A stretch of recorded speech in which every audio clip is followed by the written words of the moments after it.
Good morning and welcome to the Heritage Foundation and our Lewis Lehrman Auditorium. We of course welcome those who join us on all of these occasions on our heritage.org website. I would ask everyone here in-house to make that last courtesy check that cell phones have been turned off. It is always appreciated as we record the event.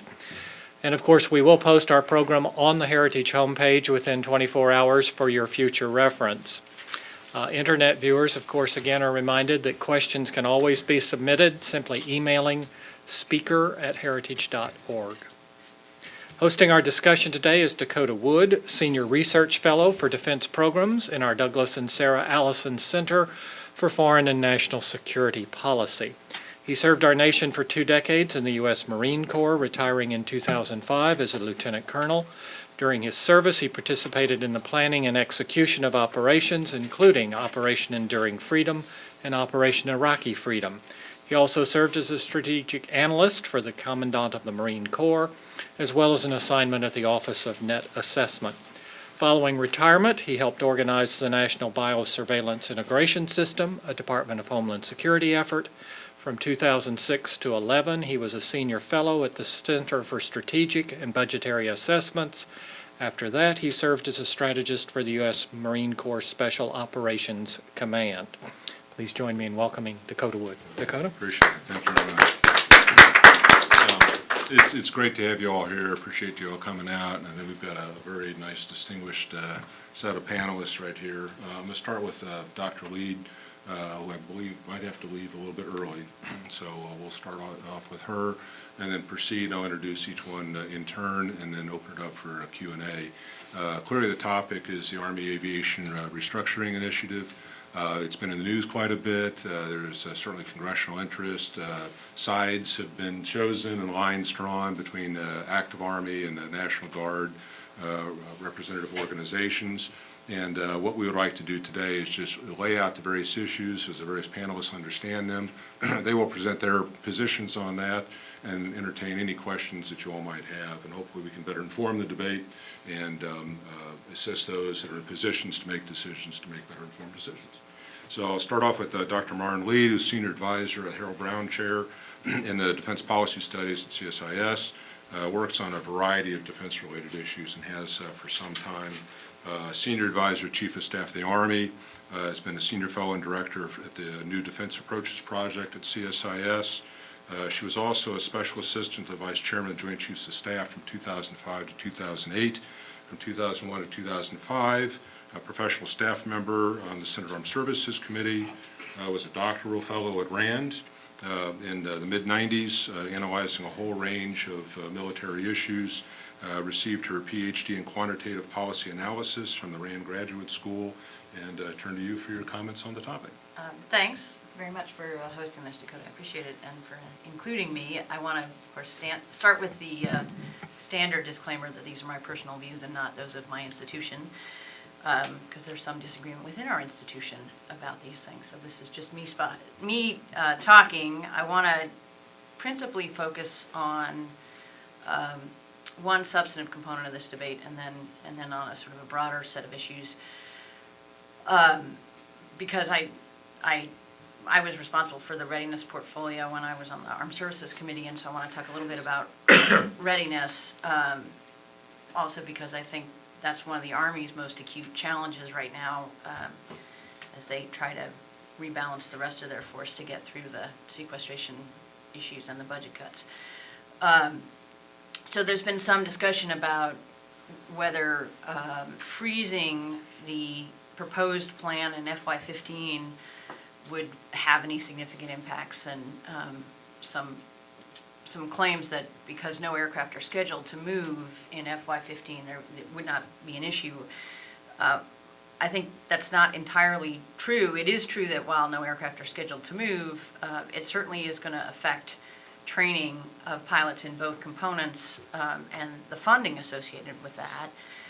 Anytime that you are adjusting a budget plan, essentially in the year of execution, which we would be in this instance if funding, or if the plan was to be frozen for a year or more, there's really only one option to address that, and that's to mess around with operations and maintenance funding, which is what pays for readiness. So again, given the already acute challenges the Army is facing in readiness, these would exacerbate those. The other component of this is that some of the active Apaches are scheduled to go into upgrades and maintenance, that they would, without the reserve component aircraft moving, would therefore have to be taken out of, just offline from active duty units, further decreasing their readiness. And then again, without understanding what the longer term plan, how it might evolve, the uncertainty associated with that is going to delay implementation of whatever might follow, the associated training moves, all the rest of that are scheduled to start in 16, would need to start in 15 in order to keep that on track and keep readiness at its highest levels for all of the aircraft that are intended to be shifted and the pilots that are intended to have their qualifications be adjusted to facilitate the plan. So again, the fact that there's no Apache scheduled to be moved in 15 does not mean there's not a readiness impact in 15 and beyond. So I think that's an important component of this. Beyond that, I sort of view whatever happens in this current debate, specifically about the Aviation Restructure Initiative, as emblematic of a broader problem, which is the fundamental nature of the relationship. This is a poor analogy, but I'll use it anyway. I sort of think of it as a marriage in crisis, that the active component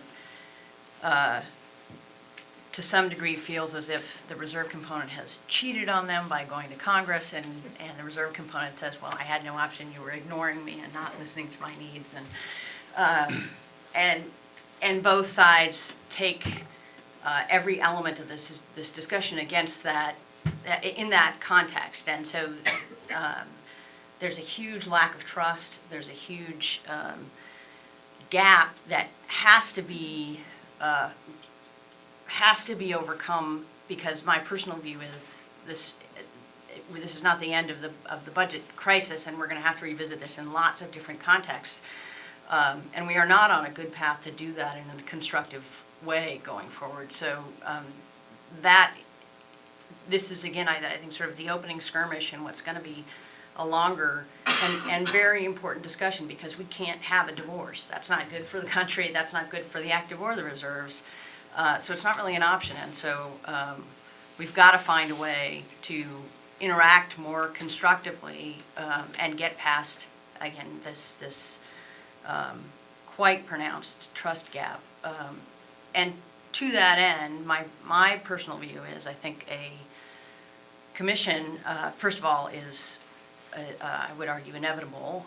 And second of all, depending on how it's constructed, could be quite useful. Again, I think anything, if it were to involve a freezing of the plan or delay the plan, I think that's not the right way to go. But I think one of the positive outgrowths of the Air Force Commission, and granted it's not a good model necessarily for the Army Commission, but it does seem to have produced different ways for the components to interact and find a better way to communicate with each other going forward. And that's, again, if and when there is a commission to deal with the Army, if that could be an outgrowth of that, and or the process of getting to this might have that externality, whether intended or not, I think that would be, it's desperately needed and really important. So I'll leave it there. All right, so we'll leave Q&A until all the speakers.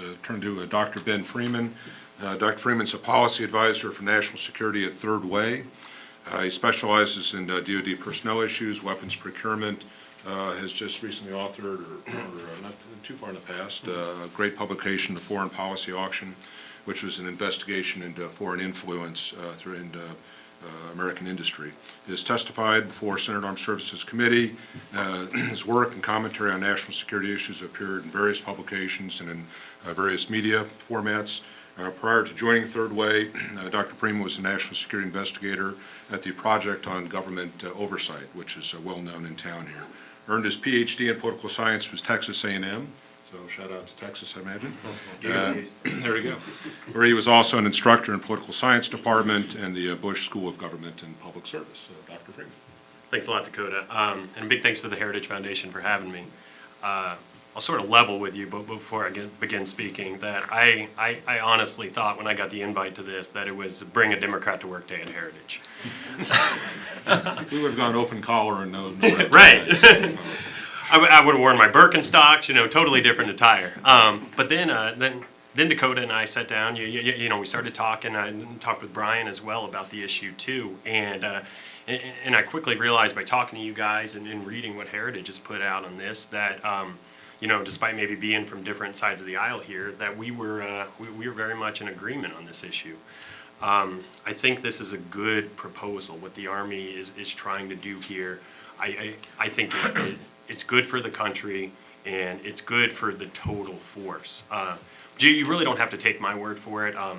Dr. Lee moderated a panel over at her shop on this, and I thought that got some expert testimony, or not testimony there, but discussion there explaining why this was a good idea. And Army leadership, I think, has done a great job on the Hill explaining why this was good. And I think General Odierno summed it up best for me, and I'll just very briefly read a quote of his from Senate Armed Services hearing. He said that the reality is the funding in the future will not allow us to have everything we may want. These cuts will still occur, even if we delay our decisions or fail to address the issue as the total Army. The results will be hollowing out of our Army, our soldiers will be less prepared, and this will cost more lives in the next conflict. And the bottom line for Odierno was that this proposal is going to save about $12 billion. And in this time of shrinking budgets, the Army desperately needs that money for a lot of the reasons that Dr. Lead said there. They need this readiness. They need that money to make sure we're ready to fight the next war. So clearly the Army's got a very compelling rationale. I agree with it. But I'm going to bait and switch you real quick. My goal is actually not to talk about why this is a good proposal. I think that's pretty obvious. And the Army's done a far better job than I ever could explaining that. My intent is to discuss why we're here. If you believe what I just said, or if you believe what the Army said, that this is such a good proposal, well, then why the heck are we even having a panel at Heritage? I know the coffee's great, I understand, the cookies are fantastic. No calories, no government intervention, I hear. But despite that, we're still here, and I think the real reason that we're here is that there's a real friction right now between the national interest and the self-interest of a lot of the folks who are involved with this debate. And that's what I'd like to talk to you about for a few minutes. And I think hopefully by the end of it we can see why the national interest should win out. The problem you have here is that this is really indicative of all the intra and inter-service kerfuffles that we've been seeing. We can't look at national security problems through any single service's lens. We can't look at it through the lens of the Army or the Guard. We can't even look at it through the lens of just the Department of Defense. We have to consider national security from a national perspective, and I think that's what's been lost in a lot of this debate. So if we begin by looking at this issue from a self-interested perspective, and we consider those critiques, they're huge. Everybody has something to lose here. The Guard, I think, has made a good case for what they have to lose, and they do have to lose a lot. You're basically giving up all of your Apaches. Not basically, you are. You're giving up all your Apaches, you're giving up your attack capability, and you've been using that attack capability very heavily in Iraq and Afghanistan. That's a strong capability. You're very good at it. So that's a lot to lose. And there's some jobs that might come with that too. You might lose jobs as a result of that. And that leads into the real problem for Congress. And I think this is what Third Way does, if I can toot our own horn for a second. We talk to a lot of folks on the Hill, and what we're hearing from folks on this issue is that, man, the Guard is in my backyard. The Guard's in every single state. It's in a lot of people's districts. So, and they're on recess now, and so when they're going home, they're going to church, they're going to the grocery store, and you go to the grocery store, you're trying to pick up some milk, and a guardsman comes up to you and says, "Hey man, why are you trying to take my job?" That's not something that you really want to entertain. But But they have to entertain that because our members there, it might be self-interested, but as much as a member might care about the national interest, if they don't have that job, if they don't get reelected, if they don't pay attention to their constituents, they don't pay attention to the Guard in their own districts and their own grocery stores, then they're not going to get back in office. So they have to care about these issues. So Congress really, this matters for Congress. And Joe Wilson, we've talked about the commission a little bit, but Joe Wilson from South Carolina introduced a proposal that at the very least was intended to at least stall the Army's proposal out. And he's not alone. He's got over 160 co-sponsors on that bill. And both sides of the aisle, Democrats and Republicans, have co-sponsored on that bill. And his big concern was that this, and to quote him, is that 6,000 folks are going to be forced out of a job and will be cut from the National Guard as a result of this proposal. That's a lot. So that's a very rational, I think, self-interested concern that Congress is grappling with here. As big as that concern might be, though, I actually think the biggest loser in this, by far, is the Army. I mean, the Army is losing hundreds of helicopters that are just going to be flat out cut, not just transferred, cut. They're transferring the Blackhawks over to the Guard, sure, but they're losing a whole lot of helicopters. They're losing, ultimately, by the time this plan is said and done, they're going to lose a total of 3 aviation brigades. The Guard's not losing a single aviation brigade. And so when you look at it from the Army's perspective, as much as they're losing, I think it's very admirable to see the Army up on the Hill and on panels vehemently defending this proposal. That's really going to cost them a lot. But there's a lot of bad news, I think, about this proposal, but there's definitely some gains, too. I mentioned the Guard getting the Blackhawks. I really think the Blackhawks are suited to a lot of the missions that the Guard already does. And they're suited to these evacuation and assistance type mission. And we really need the Guard to have the capability it needs to be successful. The Guard is an absolutely vital part of the total force. On Monday, we had the running of the Boston Marathon, and it went off without a hitch. We probably all saw that, and we had an American win it. That was pretty cool. I think what we maybe didn't see was that the Guard was a big part of making sure that went off without a hitch. You had 26 miles of road to defend, and the Guard is really uniquely suited to do that job, and they did a great job of it. So. We really need the Guard. I don't want anything I say to insinuate anything about lowering the status of the Guard or anything like that. I think quite the opposite. And I think the move of the Blackhawks over to the Guard is very valuable. It doesn't take the Guard out of combat. That's been one of the big criticisms of this proposal, is that you move the Apaches out, you're taking the Guard out of combat roles. Well, the fact is that in Afghanistan, the Blackhawk actually flew more combat hours in Iraq and Afghanistan than the Apache did, than any other aircraft did, in fact. And Odierno called it in testimony, called the Blackhawk the centerpiece of everything we do. So if you're getting more of the centerpiece, it's hard for me to understand how you're really being marginalized, so I don't really buy that argument. The Army's getting a lot out of this too. They are getting all those Apaches, and I think for all the reasons that Dr. Lead explained, it's going to help them to stay in a better state of readiness, going to help them stay better prepared for combat and any contingency that might come down the line.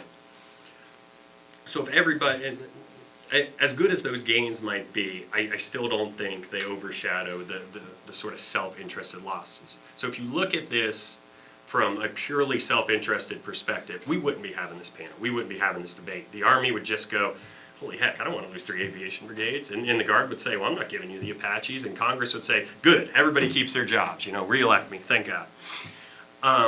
But we're not purely self-interested in this debate. The Army has done what I think is a very commendable effort at representing the national interest. The Army realizes they're going to have to sacrifice for this. And Odierno said it flat out, that we have to look at this from the total force perspective. And I think the Army's done a great job of that. And there's a lot of benefits to this plan by looking at it very holistically. The Army's going to get the Apaches. This is going to increase specialization. They're going to be able to keep up on training and readiness like they need to. They're also going to get economies of scale and efficiencies in the operations and maintenance. Instead of buying parts for some aircraft, you're going to buy parts for all those aircraft. So that's going to save some bucks. And you're going to retire those Cold War helicopters, and so that's going to save some money too. But the fact of the matter is that the Army, in a perfect world, the Army wouldn't have to do this. We live right now in a time of shrinking budgets. Wars are ending, and as much as Congress or any of us in this room might not want to admit it, sequestration's the law. Sequestration's reality. And until Congress does something to change that, then we've got to make choices. And the Army keeps looking, and not just the Army, the entire Department of Defense is looking to Congress. And they're looking for certainty. They want to know, what's our budget going to be? Is it going to keep shrinking? Is it going to be 10%? You know, they just want to know what it is so they can peg to that mark. And right now what the Army's doing is they're offering choices to Congress. They're making those choices. And unfortunately, what we've seen is that Congress repeatedly not accepting those choices and not being willing to make the choices that the hard choices that the Army's making. This is just the latest issue. You know, we've seen it with the A-10, we've seen it with the Abrams tanks, and in the recent BRAC proposal. Well, yeah, how's that going on the Hill? I mean, basically got laughed off, right? So the Army keeps coming back to Congress and keeps pitching these proposals to fit into sequestration, to get inside the parameters that Congress has set. And Congress keeps telling it no. Well, at what point does the Army just throw up its hands and just say, all right, you figure it out then? And please, I hope they don't do that. And the real problem is for the nation is that we can't delay these choices. We have, and I certainly don't have to tell anybody at the Heritage Foundation that we've got a debt problem in this nation. We've got a major debt problem. Now, the annual deficits might be going down, but the debt keeps growing. And the more that debt keeps growing, the more it becomes harder and harder to pay for other things. And eventually, left unchecked, we're not going to have any money left for anything but to pay for the interest on that debt. So we've got to start making the choices now before the debt makes those choices for us. And you really have to decide, do you want to have an Army that's just very situated in a Cold War mindset, ready to win the Cold War? Or do you want to have an Army that's prepared to win the next war? These are the choices that we're making. And if we don't make these choices, if Congress doesn't get on board and start looking long-term, looking at the national interest, we're still making a choice. That choice is just for an unsustainable national security strategy. And whether you're from my side of the aisle or the other side of the aisle, I don't think anybody thinks that's a good idea. And I look forward to your questions. That's terrific. Thank you so much. We'll shift to Dr. Gouret.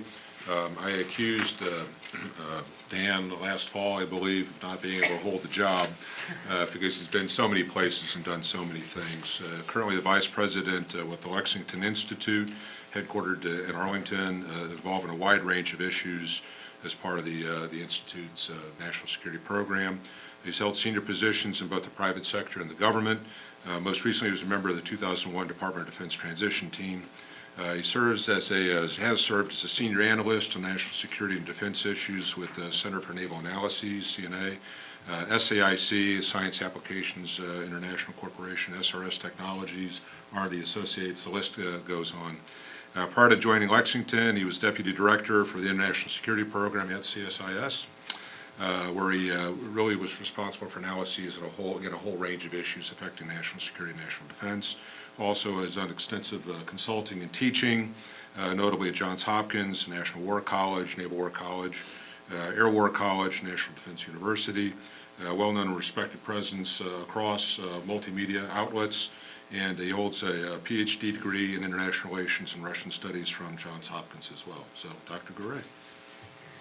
Thank you, Dakota. Actually, back then it was called Soviet Studies. So. Oh, is that it? Yeah, the good old days. We're going back to the future. Well, we may be, yeah. It's always tough going third on a great panel. So I was trying to figure out kind of how to approach this. So let me see if I can not summarize exactly what my colleagues have said, they speak for themselves, but sort of frame this. What are the elements of this problem, the whole question of Army aviation restructuring, that are not in dispute? Right? One, budget cuts are coming. The real problem here is not the Army's proposed restructuring of its aviation assets, or even the size and composition, all that of the active and reserve components. It's the BCA, Budget Control Act, and in particular, the sequestration cuts, the $500 billion coming on top of the first $500 billion.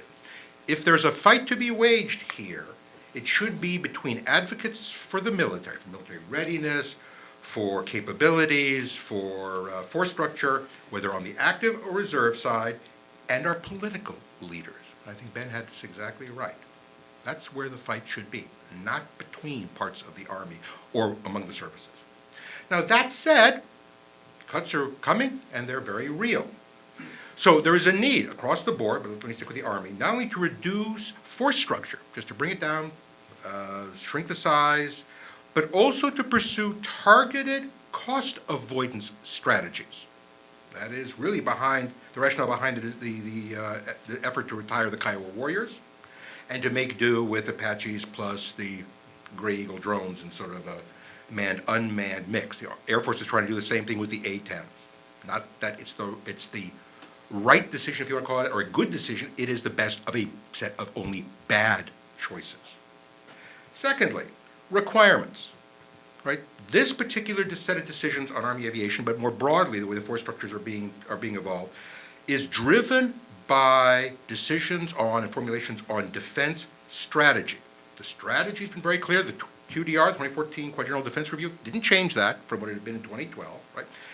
2 wars, different scales perhaps, but 2 serious conflicts, medium to high end, fast-paced. There are going to be no large-scale, long-term stability operation. From that comes the requirements that the COCOM set for their war plans and contingency plans. From that comes the requirements for forces levied upon the services. From that comes the effort to try and rationalize and rebalance the forces in the active and reserve, and in particular the aviation changes. Right? Moreover, the strategic and operational context that we've known for the last decades is now different.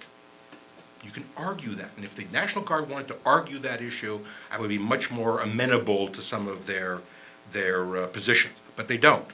As a consequence, questions about the role of the active and reserve components, compatibility, all those kind of things that were common sources of debate and dispute during the Cold War, but vanished over the past decade, are back on the table. If you're going to have to do high-end, fast-paced, short-duration conflicts, you need forces that are rapidly accessible.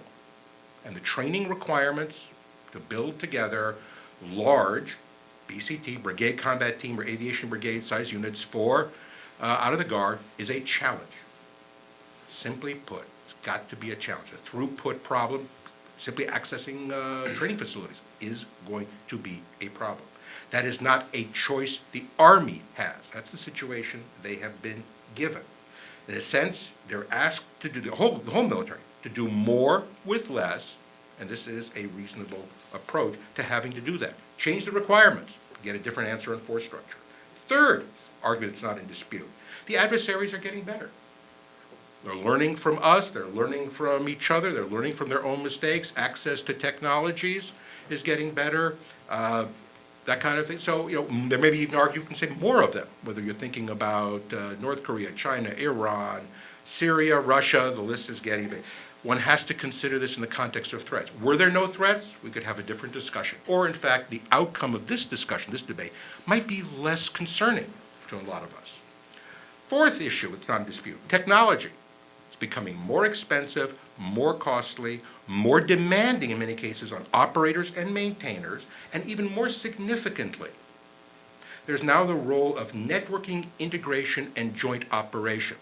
It's no longer a matter of put somebody in the cockpit of an airplane, put some people into the inside of an M1, run them out there, and that's the way the whole thing works. You've got to be able to operate in a network, you've got to be able to operate jointly, you've got to be able to operate in an integrated fashion. That's a challenge.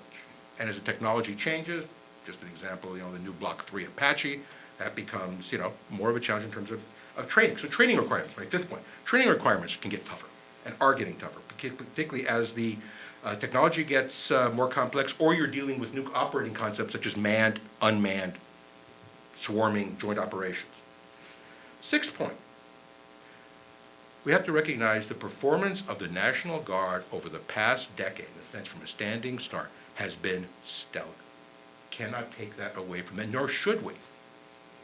Again, this is in some sense, one can argue under that context, this outcome is a tragedy, but not one of the armies or the active armies making. Again, over on Capitol Hill, this is an issue. So one can't take it away. The problem here is, or the issue is, how do I preserve what I can and move forward at the same time? And a compromise is in order, and actually that is what the Army came up with, is a compromise. In that context, the value of the reserve component is something that is not in dispute, certainly not by the active Army. It is not only a reservoir of experience, of enormous value, always has been, but particularly now. It has the connection to the American people. That is a fundamental, it's not only a jobs issue, it's the connectivity. It's terribly, terribly important, which is in fact one reason why it makes sense to cut the Guard and Reserve much less than we are cutting the active Army. There's a value in that. It is a mighty force when called upon. And of course, it's got its support for civil authority role, which not only cannot be minimized, but in the world we're looking at, whether it's natural disasters or terrorism, increasingly important. And in some respects, because of the focus on the war, one in which we've invested less as a nation than we ought to have. Eighth point that is not in dispute. The Guard is a reserve. The argument about the cost advantage of Guard versus active units is based on limiting their availability. As soon as you increase that availability, give them more days, days so they can do more flying, so they can get as proficient as the active, the cost advantage begins to diminish. If you want to try and pull them all together, all the distributed pieces of an aviation brigade, so they can really train together, again, can you do that and everything else within the limits? Weekend a month, 39 days a year with it? Don't think so. There's also the limits on activation of those units for federal service, right? You have a limited time. The clock starts ticking as soon as you do that. There's in-processing time, training time, field time, and then out-processing time. So it's not a one-to-one conversion. It's likely to take 1.5, 2 brigades, aviation or ground, BCTs, in the Guard to essentially fulfill the time on station role that you have for an active duty unit. As a result, the costs don't quite look the way some people would like to argue them. Now, change these parameters. Change the restrictions on activation on the Guard, et cetera, provide the money to access them more frequently, assuming Guardsmen are willing to spend more time. And this is quite a commitment they're making already. And you can change the outcome of this debate. But if you, this is an overly constrained problem. Budget's coming down, you can't get access to the people the way you need to, the technology is more costly and expensive, and yet you don't want to make the changes. It makes no sense. Ninth point here is not in dispute.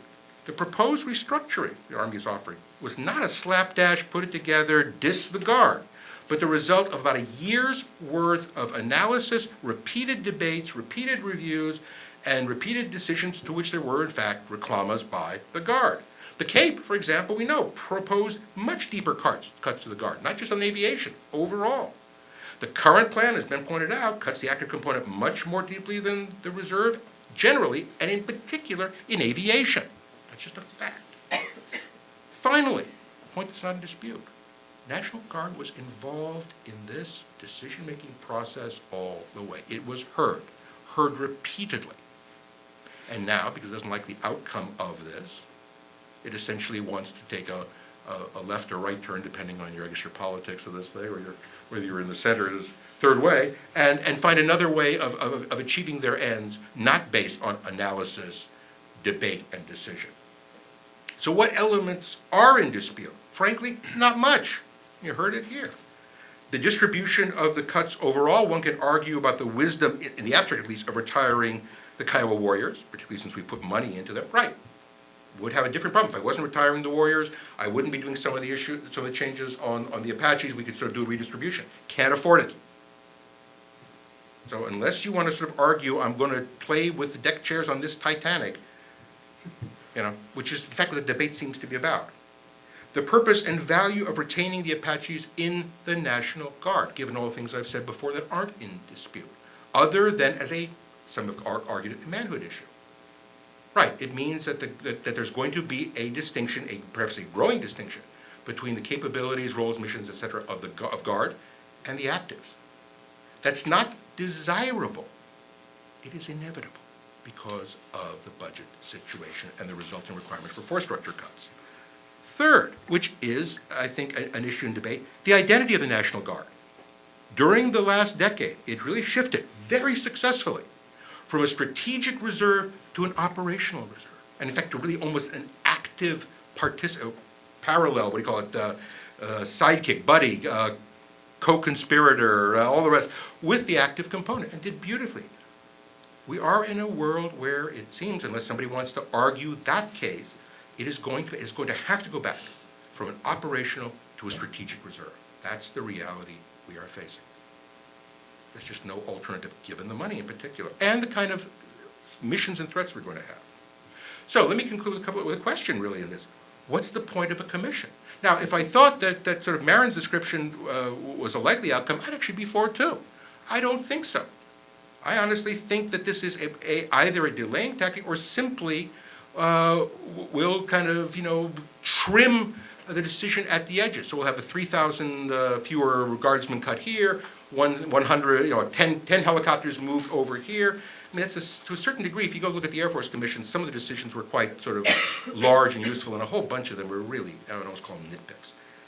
What do we need that for? It's costly in its own terms, and frankly, also, what makes us assume if we go down that road that that's the end of it if the decision doesn't go the way, for example, the Guard wants it? Why not go to yet another argument? Why not just then go on the Hill and say, don't like the commission? Or you could be like the President's Commission on solving the budget deficit. We'll set the terms, you don't get your 80% buy-in, so the thing is dead letter as it starts. Mary made the point quite clearly. Delays will be costly. You can't simply pretend that this isn't going to have a ripple effect, because the way the military plans, you've got to do planning years ahead of the actual moves, the actual changes. This is going to be a big deal. And in some respects, while there are lives at stake when you're talking about, or at least jobs at stake, when you're talking about making some of their cuts, there are other lives and jobs at stake. The additional active people who have to be cut, and the jobs that go with them or their employment, people who won't be able to move down the career path that now makes sense given the way the Army is going. They'll be stuck. It's not something you want to do. Where Army's talking about cutting a whole bunch of captives. Or you're going to have to cut more even than that number. I mean, in some respects, for these early retirements and these boards and these selective eliminations, people are losing jobs. People who wanted a career in the Army and the other services are not going to be able to have that. That's also a loss. And if we make that worse, in order to save a few jobs here or there in the Guard, that's wrong. That is just wrong too.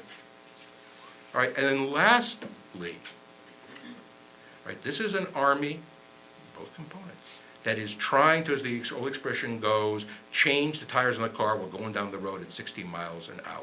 Anything you do to make that more complex or add uncertainty to it is dangerous. It is not only not smart, but is potentially, given what's facing this country, dangerous. And so I would say there's no point, there's no sense, there's no reason for a commission. Let me stop there. Great. Well, thank you so much. I think you all have an ID, an issue brief that we've published. Heritage's position is in full support of the Army Aviation Restructure Initiative for all the reasons outlined in that particular paper, and I'm happy to elaborate that in our Q&A section on that for all the reasons that have already been presented so ably by the panel. My summary of what I'm hearing is the major themes in the discussion are readiness of the total force, not just the Army or the Reserve or the National Guard, but the total force, the most efficient use of more limited resources driven by the budget crisis. And I'd be quick to point out that the budget crisis is not born out of defense expenditures. It's all the other expenditures, usually in non-discretionary accounts. Yet that seems to be politically untouchable. So where can you get savings? It's usually taking it from defense. So we're not addressing where the budget problems are, and yet we're creating capability problems by trying to find solutions elsewhere. Another one would be self-interest versus national interest. Are we looking at the bigger picture for U.S. national capabilities via service equities or parochial positions? The expectations of the operating environment and derived requirements. What's the nature of the threat? What's the nature of the types of operations I might engage in? And what does it take to be capable and effective in that kind of environment? evolution of the technologies in play. This isn't your father's Oldsmobile, right? This is something new, there's a lot of complexity to it, and it takes a great deal of training to develop required proficiencies. And then questioning the value of the commission writ large. My observation over time is when you have these kinds of things, they take a carefully constructed plan that's analytically driven. They cherry pick out the least controversial elements of that and then give it back as the new plan. So you've upended the logical coherence of something that was take great pains to put together, and you're trying to implement something just because it's least controversial, but usually doesn't satisfy anyone in the end. So unless I've missed something on that, I think that kind of summarizes it, and we'll open it up for questions and answers. Yes, sir. And if we could, since we are streaming this, we've got a microphone, and it just allows a question to be intelligible in that streaming environment. So, and who are you, where are you from, and then question. Hi, Austin Wright from Politico. Is there any way that you see to change the Army's restructuring plan so that the Guard could maintain some Apaches in a way that wouldn't undermine the cost-saving parts of the plan? To anybody in particular, or the panel as a whole? Anybody wants Or to jump on that grenade? To me, and not that I'm aware of, I mean, that the fundamental economics of the plan, the efficiencies that are gained are in cutting classes of aircraft, and their ability to do that, if you don't, and costs associated with savings of having them only in the active component. So that's a critical, again, from what I understand, that's not, could it be done? Yeah, but it's the linchpin of the plan. I think I totally agree with that. And if you're talking about the reason they wanted to do that was specialization. And if you're gonna specialize, well, you don't halfway specialize, or you don't partially specialize. I think the question I would ask of any proposal that would do that, that would say, well, we're gonna leave a dozen Apaches in the Guard, is for what purpose? You know, what would we be doing with those Apaches that would make us better as a total force then? Again, of course, you know my bias, thinking about it holistically. If you could convince me of that, then great. I just don't, I don't see how you would.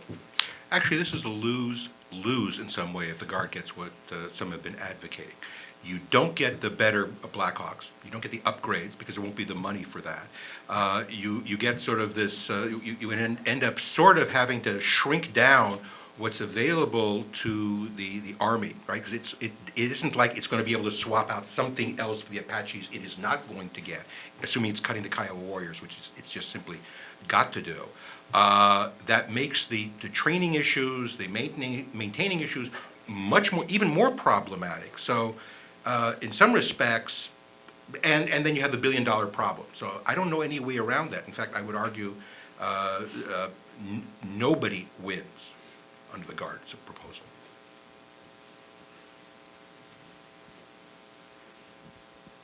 Hi, Jen Jensen with Inside the Army. I think my question will be directed to Dr. Lee because you mentioned this, but the training aspect, if the commission happens and things are stalled out, I guess I fail to see how training would have to stop. I wonder if I'm just missing something glaring. It's the retraining on new platforms that timeline, making sure that there's the capacity in the schoolhouse, getting all the seats associated with that, so people have to be retrained, and if you disrupt the plan, then, again, they're gonna retrain guardsmen on the Blackhawks, they're gonna retrain some,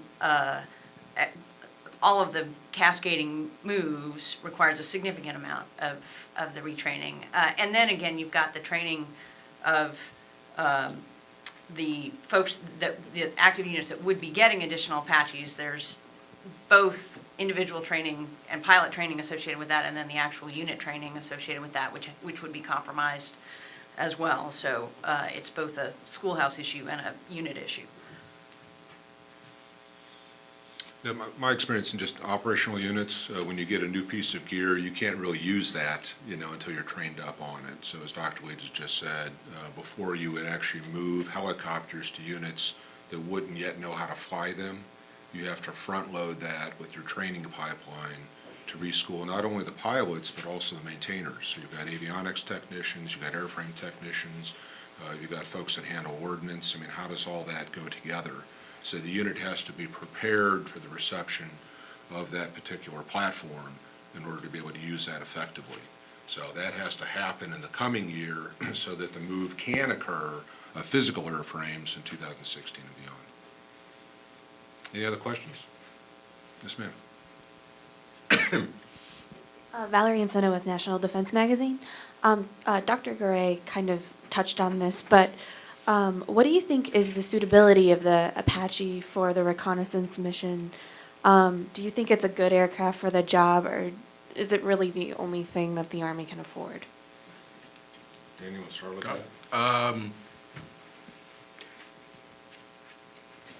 The Apache is an expensive platform to put in an ISR mission. You know, if it's kind of an attack / ISR, that's a different thing. And obviously, it's optimized in some sense for that. Certainly, the Longbow and all the rest, the most modern Apaches. But if I was looking at this in a broader sense, no. I mean, this is going to be a loss for the Army to get rid of the Kiowa Warriors or not be able to replace them with a dedicated reconnaissance platform. They're going to try and make up for that with this manned-unmanned. So in effect, the real ISR role is more going to be done by the drones, by the Gray Eagles. In theory, some of it actually could be done by Blackhawks. Now, you can put a sensor package on that, depending on your environment. But you know, there is no other option. You simply, arguably, cannot afford the cost of keeping the Kiowa Warriors flying for much longer.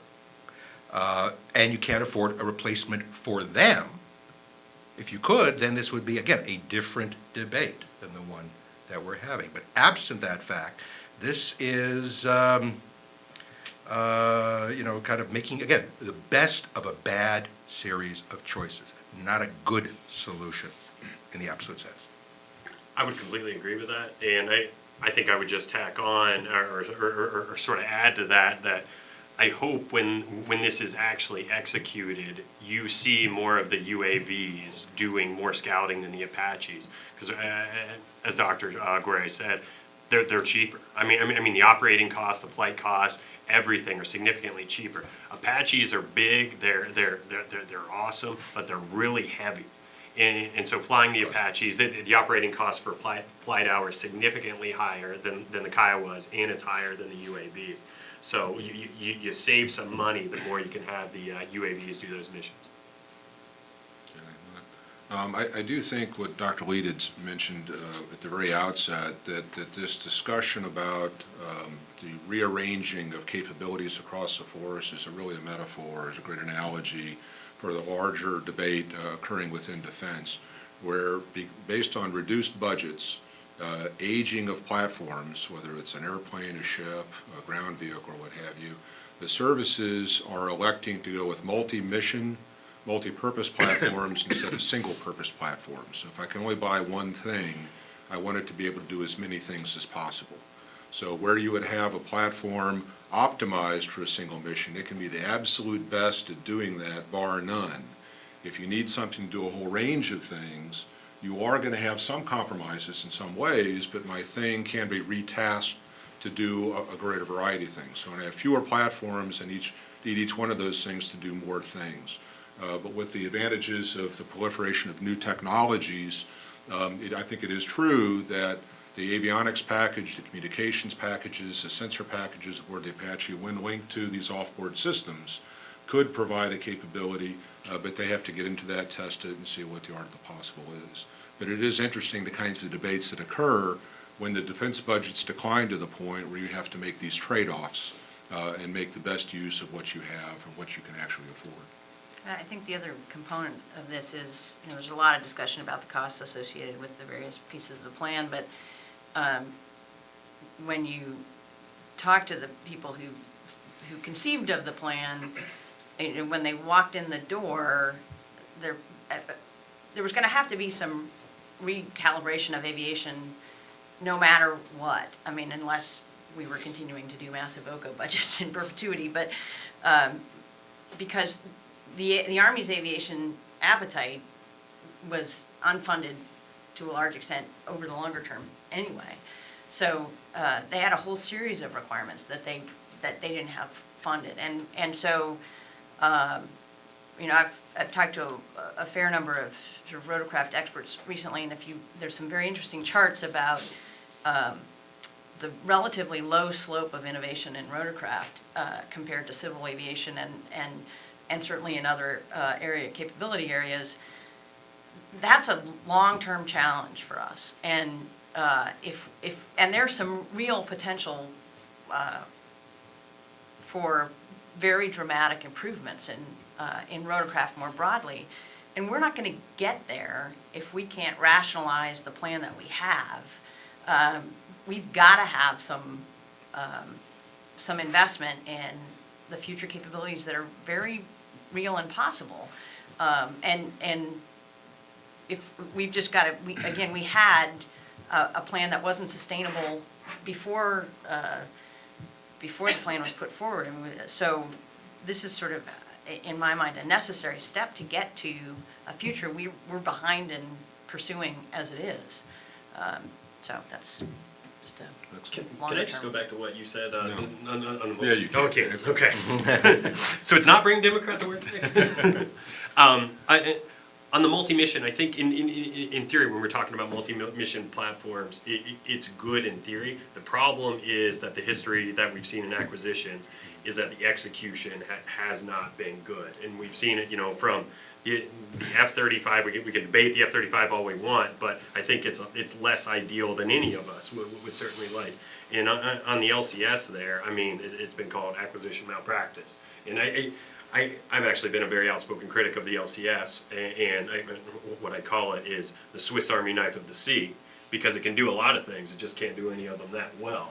And so when I hear about new platforms, you know, being multi-mission, I think there's a trigger and a concern that always goes through my head. Are we going to get it right this time? I really hope we do. I was really hoping we'd get the LCS right, and I'm still hoping that the F-35 will work out right.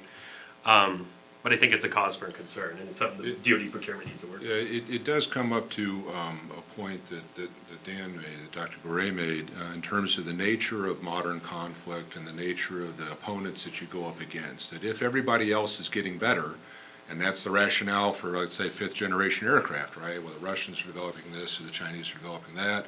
Obviously, the U.S. needs to stay a step ahead because you're going to go up against these guys. It would seem to me then that if you're going to do something, you need to have a platform optimized for that particular mission, and that when you do have to make compromises by a multi-mission or multi-purpose kind of resource, you just have to make compromises that it can do things that it's not particularly well suited for. And it's a general comment across platforms, right? So how does the Apache work out? I think it's a great question, you know, for the Army. They would, I would think, would want to talk about the avionics suite, the sensor packages aboard that, how it links to off-board unmanned systems, and how that system works in a battlefield environment. And I would just defer to context with the Army to get that level of specificity. Any other questions? Yes, ma'am. Not sure if any of you could answer this, but we didn't really touch on the Lakota training fleet issue. I'm wondering if any of you have a sense of whether various helicopter companies could protest the fact that there won't be a competition to replace the training fleets. I don't know. I'm not going to. No, I've never heard of a protest on a contract or an RFP that wasn't issued. That would be a unique thing. But by the way, there's an interesting issue, which is, what does it mean if we can't go through this whole process for the replacement of a very old and not all that necessarily functional fleet of training platforms? Air Force has a bit of the same problem with it was a TX or replacement and where it can fit that in, based in part upon some of the fleet cuts that it wants to make. So, you know, I think the notion that this is somehow, that there aren't consequences that are equally bad down the road, if you start to look at ripple effects, not just for this particular thing, but across the board, is just not true. I mean, we're now at the point, low-hanging fruit's gone, simple solutions are gone, you're taking pain wherever you go, but making changes to programs, good reasons or bad, will also have negative consequences. You know, this is almost a house of cards. Let me also just make, that was one of the things that I was alluding to earlier, that, and my understanding is the replacement trainer wasn't funded. So they didn't have the money to buy it anyway. And that was gonna have to come from somewhere. So, again, I mean, I think that was one of the imperatives for rethinking the entire aviation portfolio. And there is a logic that has to extend from training to employment. I think we got an Army rep here. I believe the Lakota is a single engine? It's a dual engine, It is- glass cockpit, modernized aircraft. Okay, so we wanted to make sure that the equipment that the pilots are training on leads them naturally to the type of aircraft that they're going to fly in an operational squadron. So, you know, do you have the money to replace? Is the platform well-suited to the nature of the operations that they would undertake when they're actually with a flying unit, with an attack battalion? And so that logic has to stay consistent across it. When you start breaking that apart and cherry-picking pieces, the enterprise kind of falls apart, and you lose not only efficiencies, but you also lose operational effectiveness. Yes, sir. Hi, John Hemmerdinger. I'm a reporter with Flight Global. This isn't directly related to the restructuring, but the U.S. Air Force has said it, U.S. Navy has said it wants to take 29 fewer Seahawks. And as far as I know, that's going to impact the Blackhawk order. Any thoughts on this? Is this unprecedented for the Navy to cancel a contract? And what effect does it have between the services fighting over a budget contract? I can't speak to the specifics on the ripple effect and increased per unit cost. I mean, it's a general principle, the more you buy of anything, the greater stability you have in your production, pipeline. I can plan out the allocation of resources, both in manpower and utilization of my production cycle, much more effectively and efficiently if I know what I'm buying. When that varies from year to year, or when a partner falls out and they're not going to buy, a certain number of them, you have to amortize that cost differently. You have to account for it. Usually increases per unit cost can cause ripple effects across your production cycle in terms of how you're using people and all that stuff. So the Navy's decision not to pursue the Seahawk version, I don't know the specifics of that, but I would think it has at some level. Perhaps the larger question on the Navy side is it also has a basket of money, and so it's having to make the same kinds of choices that the Army is making on how do I use these limited resources and where do they rank in my priority list. So if refueling the George Washington, as an example, continues to be a problem, and you can't find $800 million in the upcoming budget year to set in place the preparations necessary for the refueling and complex overhaul 2016 and beyond, then that's a carrier deck on which I wouldn't need, supporting helicopters, right? So I look at my helicopter and my aviation fleet, I look at the platforms that I would operate them off of, what kinds of mission sets do I need to undertake, and when you kind of mush all that together and come out with your analytical, conclusions, the Navy has decided that they probably don't need, this particular chunk of helicopters. My general understanding, and maybe differences. I mean, can I just say, from a process perspective, what's somewhat surprising to me about this is it's not unprecedented. I mean, we do have multiple programs with multiple service buyers. To me, it's a huge failure of OSD. I mean, these things are supposed to get litigated in program and budget review, and if a service is going to make a decision for their own reasons that's going to negatively affect the budget of another service, in theory, OSD is supposed to stand up and say, either you can't, or we're going to make you whole because it's not your fault that this happened. And so, again, I sort of think that this has occurred is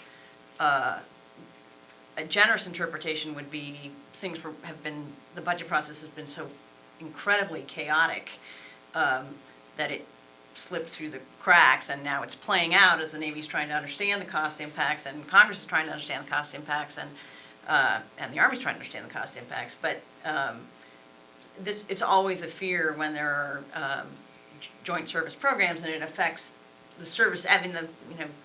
Every chief can go back and cite examples of when another chief has messed them up on a combined multi-year or something, and so their memories are long on this stuff, and it's always a reluctance that leads us to not try to get the efficiencies that are often there. So it's unfortunate to see this playing out, but again, I think it's in part a manifestation of, you ask the Pentagon to do 6 different budgets within a given year on alt A and B and low palm, high palm, this is the kind of stuff that's going to happen.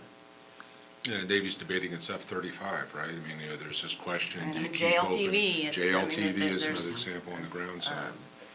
So it's always a challenge, but again, I think fundamentally it's OSD's responsibility to sort this stuff out before it submits a budget. Any other questions from the audience? All right, well, I think we're at an hour, and please, round of applause for our panelists. And thank you very much. Again, we'll have this posted to the website for future reference, and we've got various publications, I think, outside as well, and thank you for your attendance.